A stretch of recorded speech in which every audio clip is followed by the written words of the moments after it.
ધનવાનો જે છે ને એની તરફ ગરીબ માણસોની દ્રષ્ટિમાં એ ભગવાન ગણાય. એને એવું લાગે છે આની પાસે સંપત્તિ છે, સમૃદ્ધિ છે, કેટલું બધું છે, પ્રતિષ્ઠા છે, એની પાસે ગાડીઓ છે, બંગલા છે, વિમાનો છે, દાગીના છે, દુનિયાનું શું એની પાસે નથી, બધું છે. એવું ગરીબોને લાગે છે. ફૂટપાથ પર બેઠું છે એટલે એની હવેલીની અસર એની પર પડે છે. સાચી વાત છે. પણ ધનવાનો પણ બધું જ એની પાસે હોવા છતાં સુખી નથી. ધનવાનો ક્યાં દુઃખી છે એ ધનવાનો જાણે છે. ધનિકોને પણ પોતાની મુશ્કેલીઓ છે. બધું હોવા છતાંય કશું ખૂટે છે. આ ખાસ યાદ રાખો. પણ એ આપણા સુધી પહોંચવા નથી દેતા. ધનવાનો, હું તમને એક સિમ્પલ સાદું ઉદાહરણ આપું. ધીરુભાઈ અંબાણીને છેલ્લી ઉંમરમાં બધું સેટ કર્યું હતું. ભારતના નંબર 1 ઉદ્યોગપતિ બની ગયા પછી લકવો થાય છે, કેટલા બધા રોગ થાય છે. ડોક્ટરો એમની જોડે સતત રહેવા જોઈએ.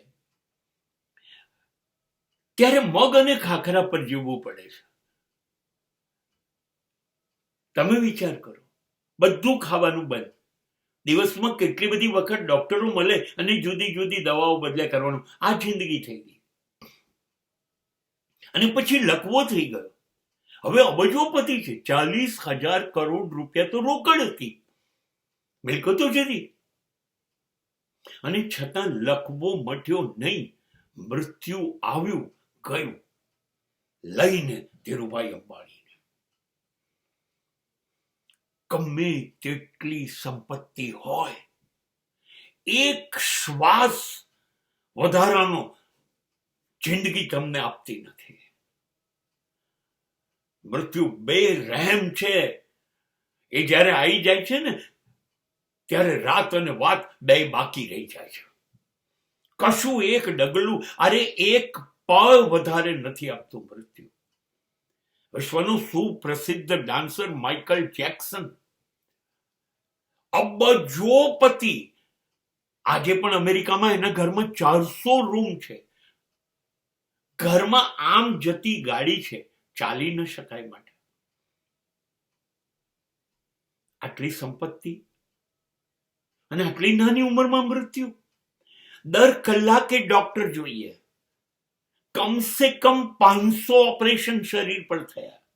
સંપત્તિ બચાવતી નથી, ધનવાનોને પણ બક્ષતી નથી. મૃત્યુ બહુ ખતરનાક ચીજ છે.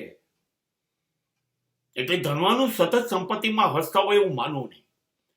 પણ એક વાત યાદ રાખો, ફૂટપાથ પર બેસેલો માણસ પકોડી ખાઈ શકે છે, બીડી પી શકે છે, વરસાદમાં પલળી શકે છે, અને ઠંડી પર લાકડા સળગાઈને તાપીને બેસી શકે છે, અડધી પ્યાલી ચાની હાથમાં લઈને.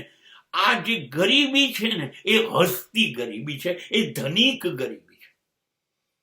અને આ ગરીબ જેવો પડશે ને સાંજે કામ પરથી આવીને એવો સૂઈ જશે સડેલી ગોદડીમાં, બાજરીના રોટલા ઉપર મરચું કે મીઠું મરચું ખાઈને. એટલે આ ગરીબ એવું કે છે, હું એટલે સુખી છું કે હું કોઈ પણ સ્થિતિમાં હસી શકું છું. I can laugh. હું હસતો રહું છું ગમે તે મુશ્કેલીઓ આવે તો. અને મુશ્કેલીઓની સામે હસું છું.